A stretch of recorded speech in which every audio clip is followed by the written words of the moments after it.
नमस्ते भाइयों और बहनों, आज हम रिव्यू करने वाले हैं बैड एस रवि कुमार का। जी हाँ दोस्तों, हम जानते हैं हमने रिव्यू से व्रत ले लिया था। हम सोचे थे अब रिव्यू नहीं बनाएंगे। आखिरी पिक्चर जो हम सिनेमा हॉल में देखने गए रहे वो थी बैड न्यूज, वो भी विक्की कौशल के चलते। नहीं तो उसके बाद अजय देवगन आए, बोले सिंघम देखो, हम कहे नहीं। कार्तिक आर्यन आए, बोले भूल भुलैया देखो, हम कहे नहीं।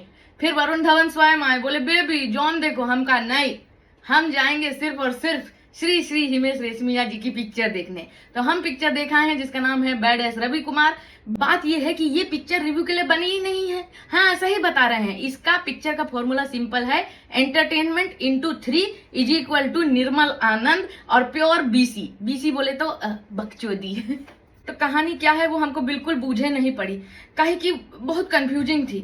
वो तो भला हो रजा मुराद साहब का कि बीच बीच में आके वीओ के जरिए कहानी को आगे बढ़ा देते थे, वरना हम तो बिल्कुल ही परेशान हो गए थे। कहानी शुरू होती है 1959 में, जहां छोटा रवि कुमार जो है वो लक्स वीनस की बनियान पहन के बैठा है। मानते हैं हिमेश भैया, आपने कहा था लॉजिक ऑप्शनल, लेकिन ऐसा नहीं होता है राजा, ये तो ब्लेटेंट बकचोदी है। पहले एंट्री होती है एक विलेन की, प्रभुदेवा, बहुत बड़ा विलेन। फिर उसके बाद एक को और विलेन की एंट्री होती है, कौन? राजेश शर्मा। हाँ, फिर उसके बाद एंट्री होती है लेडी विलेन की, यानी वैम्प, कृति कुल्हाड़ी जो बनी है लैला खन्ना। और फिर एंट्री होती है लैला खन्ना की बहन मधुबाला जो पिक्चर की हीरोइन है। और फिर पिक्चर में होता है एक ट्रेलर।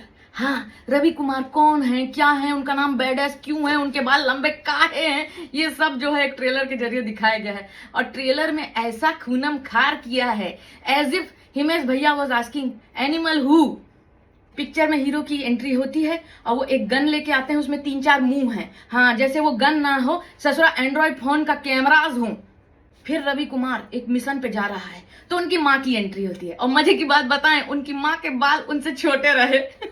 खैर, माँ से मिलने के बाद उनके साइड किक यानी कि संजय मिश्रा की एंट्री होती है, जिस पर राजा मुराद साहब बोले हाँ माना ये कमजोर है। अरे राजा, ऐसा नहीं बोलते, कमजोर काहे बोल दिए, ये बोल दो एक्सपीरियंस है, उम्र में थोड़े ज्यादा हैं, ये कमजोर बोलना क्या होता है। संजय भैया के बाद आते हैं जॉनी लीवर। जॉनी लीवर की एंट्री होती है, कुछ 1-2 फालतू जोक्स वगैरह होते हैं। फिर उसके बाद सनी लियोनी की एंट्री होती है, फिर एक को गाना होता है। और हाँ, एक गाना और बीच में निकल गया, मधुबाला के साथ अपना रवि कुमार का गाना। इतना राउंड ट्रॉली घुमाए, इतना राउंड ट्रॉली घुमाए, इतना राउंड ट्रॉली घुमाए, पिक्चर हॉल में हमको चक्कर आ गए, सही बता रहे हैं। तो पिक्चर की कहानी एकदम गड़ब गुल्ल है। हाँ, लेकिन हिमेश भैया ने काम अच्छा किया है और उनके बालों के कर्ल्स ने उनसे ज्यादा अच्छा काम किया है।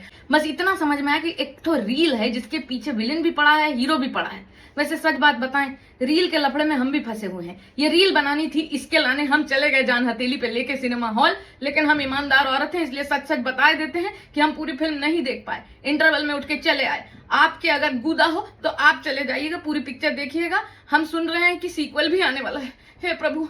तो आप लोग देखिएगा स्वयं विवेक से, और कुछ समझ में आएगा तो हमको कमेंट सेक्शन में बता दीजिएगा, ठीक है। बाकी अगले रिव्यू में चलते हैं, चाय चढ़ाई है।